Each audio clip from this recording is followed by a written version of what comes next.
Shalom Bapak Ibu yang dikasihi oleh Tuhan. Hari ini kita belajar bersama-sama melalui kebenaran firman Tuhan yang terdapat di dalam Zakaria 7 ayat 1-14. Jika kita melihat judul atau perikop yang tercatat di atasnya, judulnya adalah ibadah puasa yang baik.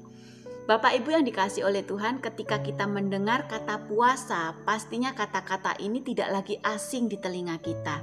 Dan menurut Kamus Bahasa Indonesia, arti kata puasa itu adalah menghindari makan, minum, dan sebagainya dengan sengaja, terutama bertalian dengan keagamaan. Tetapi kita pasti mengerti dan memahami bahwa ketika Allah memerintahkan untuk orang Yahudi di Betel untuk mereka melakukan puasa, pasti ada makna atau tujuan rohani yang ingin dicapai agar orang-orang di Betel pastinya mengalami pertumbuhan rohani secara pribadi. Tetapi tahukah Bapak Ibu yang dikasihi oleh Tuhan, jika kita membaca ayat ini, pasal ini secara keseluruhan, ada sesuatu yang salah yang mereka lakukan, khususnya orang-orang Yahudi di Betel. Tampaknya orang-orang Yahudi di Betel juga kehilangan tujuan rohani dalam melakukan ibadah puasa mereka. Selama 70 tahun mereka berpuasa meratapi kehancuran Yerusalem dan bait Tuhan akibat dosa-dosa mereka.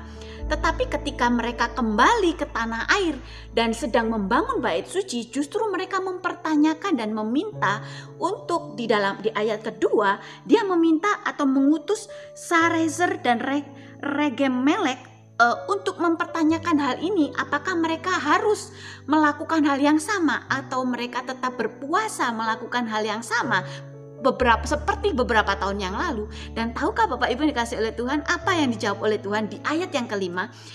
Allah mengatakan, ketika kamu berpuasa dan meratap dalam bulan yang kelima dan yang ketujuh selama 70 tahun ini, adakah kamu sungguh-sungguh berpuasa untuk aku? Ternyata mereka berpuasa selama ini tidak berkenan di hadapan Allah. Selama 70 tahun rupanya bangsa ini hanya ritual belaka melakukannya. Bukan ditujukan untuk menyatakan pengabdian mereka kepada Tuhan serta penyesalan mereka akan dosa-dosa mereka. Dan mereka istilahnya melakukan hal itu hanya sebatas karena perintah. Bahkan sebaliknya, justru mereka meresponi setiap perintah Allah atau hal-hal yang difirmankan Allah supaya mereka berbalik di dalam kebenaran, justru itu tidak mereka lakukan. Sehingga ibadah puasa mereka tidak berkenan dan tidak berarti di hadapan Tuhan. Kemudian sebagai hamba-hamba Tuhan saat ini, apa yang dapat kita pelajari bersama-sama melalui kebenaran firman Tuhan yang kita pelajari hari ini? Berdoa puasa itu sangat bermanfaat. Jika tidak bermanfaat, hal ini tidak akan ditulis dan diajarkan di dalam kebenaran firman Tuhan.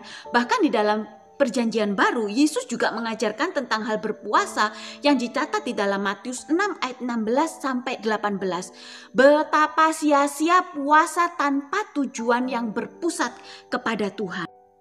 Itu artinya ketika kita berpuasa bukan hanya menantikan jawaban-jawaban doa dari permohonan-permohonan kita yang kita sampaikan kepada Tuhan secara spesifik, tetapi berpuasa merupakan salah satu sarana untuk memperdalam hubungan kita dengan Tuhan, semakin mengenal akan Allah yang membawa kita hidup di dalam pertobatan yang sungguh-sungguh, hidup dalam ketaatan, dan hidup kita selalu menjadi dampak untuk kehidupan orang lain.